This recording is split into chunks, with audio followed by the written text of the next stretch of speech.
There was once a poor widow who lived in a lonely cottage. In front of the cottage was a garden wherein stood 2 rose trees, one of which bore white and the other red roses. She had 2 children who were like the 2 rose trees, and one was called Snow White and the other Rose Red. They were as good and happy, as busy and cheerful as ever 2 children in the world were, only Snow White was more quiet and gentle than Rose Red. Rose Red liked better to run about in the meadows and fields seeking flowers and catching butterflies. But Snow White sat at home with her mother and helped her with her housework or read to her when there was nothing to do.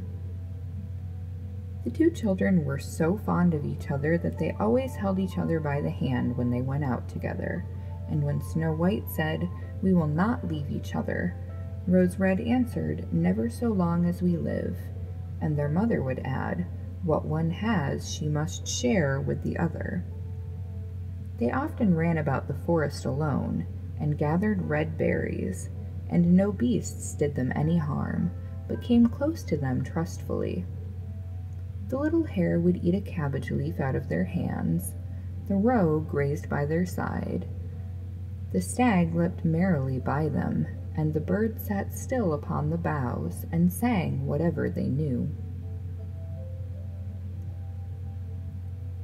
No mishap overtook them. If they had stayed too late in the forest and night came on, they laid themselves down near one another upon the moss and slept until morning came, and their mother knew this and had no distress on their account. Once, when they had spent the night in the wood and the dawn had roused them, they saw a beautiful child in a shining white dress sitting near their bed. He got up and looked quite kindly at them, but said nothing, and went away into the forest. And when they looked round, they found that they had been sleeping quite close to a precipice, and would certainly have fallen into it in the darkness if they had gone only a few paces further. And their mother told them that it must have been the angel who watches over good children. Snow White and Rose Red kept their mother's little cottage so neat that it was a pleasure to look inside it. In the summer, Rose Red took care of the house, and every morning laid a wreath of flowers by her mother's bed before she awoke, in which was a rose from each tree. In the winter, Snow White lit the fire and hung the kettle on the wrekin.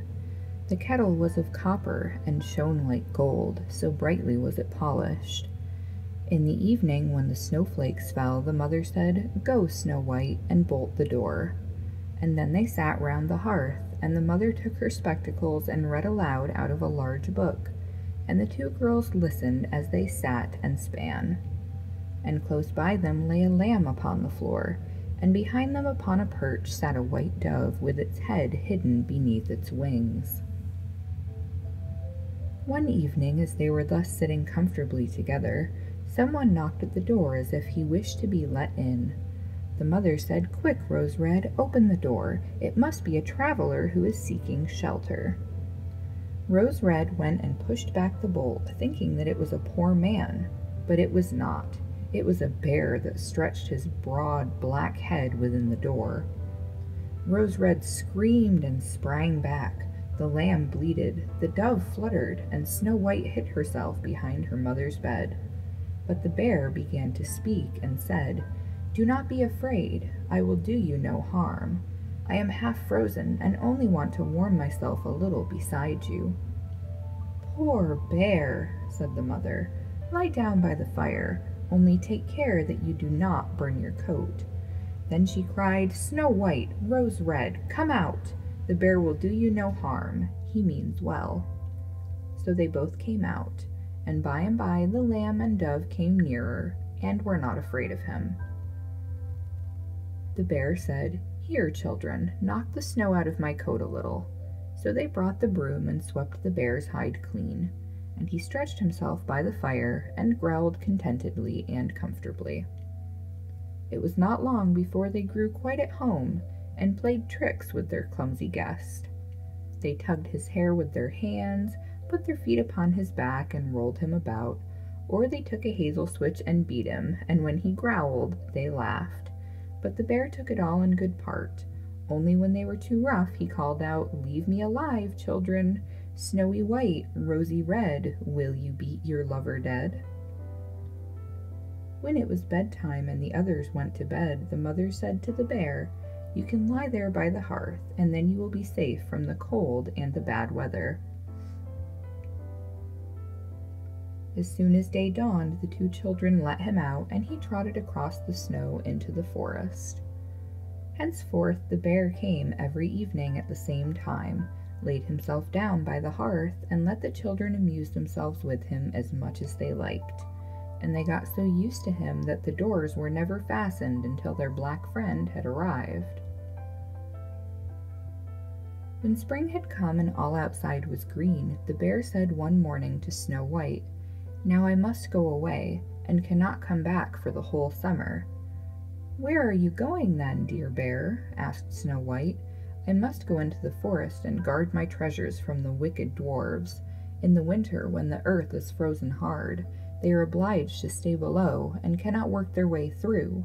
But now, when the sun has thawed and warmed the earth, they break through it and come out to pry and steal, and what once gets into their hands and in their caves does not easily see daylight again." Snow White was quite sorry for his going away, and as she unbolted the door for him and the bear was hurrying out, he caught against the bolt and a piece of his hairy coat was torn off, and it seemed to Snow White as if she had seen gold shining through it, but she was not sure about it. The bear ran away quickly and was soon out of sight behind the trees. A short time afterwards, the mother sent her children into the forest to get firewood. There they found a big tree which lay felled on the ground, and close by the trunk something was jumping backwards and forwards in the grass, but they could not make out what it was. When they came nearer, they saw a dwarf with an old withered face and a snow-white beard a yard long. The end of the beard was caught in a crevice of the tree, and the little fellow was jumping backwards and forwards like a dog tied to a rope, and did not know what to do. He glared at the girls with his fiery red eyes and cried, "Why do you stand there? Can you not come here and help me?" "What are you about there, little man?" asked Rose Red. "You stupid prying goose," answered the dwarf. "I was going to split the tree to get a little wood for cooking. The little bit of food that one of us wants gets burned up directly with thick logs. We do not swallow so much as you coarse, greedy folk. I had just driven the wedge safely in, and everything was going as I wished, but the wretched wood was too smooth and suddenly sprang asunder, and the tree closed so quickly that I could not pull out my beautiful white beard. So now it is tight in, and I cannot get away, and the silly, sleek, milk-faced things laugh. Ugh, how odious you are." The children tried very hard, but they could not pull the beard out. It was caught too fast. "I will run and fetch someone," said Rose Red. "You senseless goose," snarled the dwarf. "Why should you fetch someone? You are already too many for me. Can you not think of something better?" "Don't be impatient," said Snow White. "I will help you." And she pulled her scissors out of her pocket and cut off the end of the beard. As soon as the dwarf felt himself free, he laid hold of a bag which lay amongst the roots of the tree, and which was full of gold, and lifted it up, grumbling to himself, "Uncouth people, to cut off a piece of my fine beard, bad luck to you." And then he swung the bag upon his back and went off without even once looking at the children. Some time after that, Snow White and Rose Red went to catch a dish of fish. As they came near the brook, they saw something like a large grasshopper jumping towards the water as if it were going to leap in. They ran to it and found it was the dwarf. "Where are you going?" said Rose Red. "You surely don't want to go into the water." "I am not such a fool," cried the dwarf. "Don't you see that the accursed fish wants to pull me in?"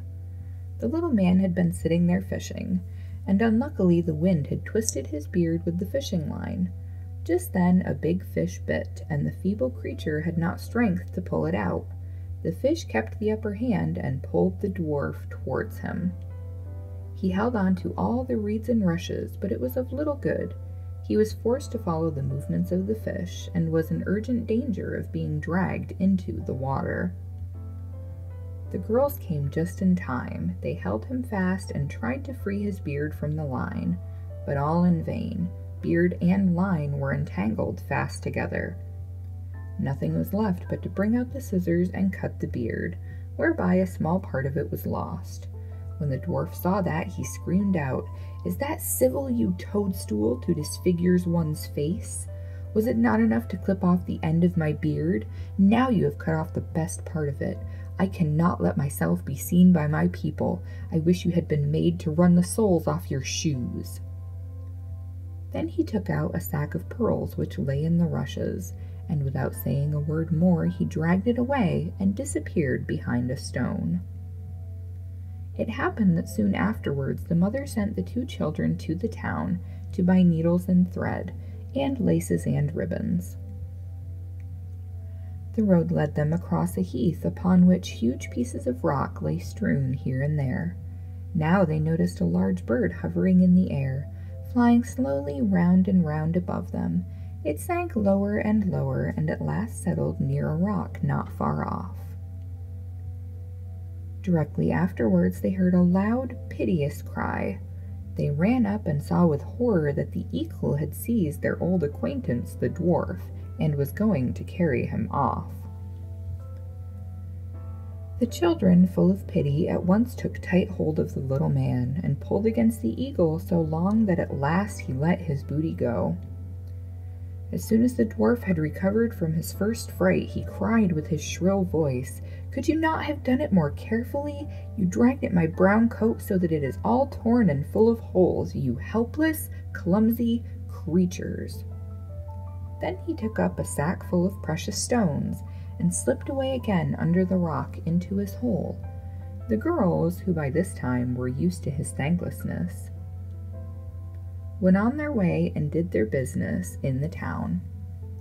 As they crossed the heath again on their way home, they surprised the dwarf, who had emptied out his bag of precious stones in a clean spot, and had not thought that anyone would come there so late.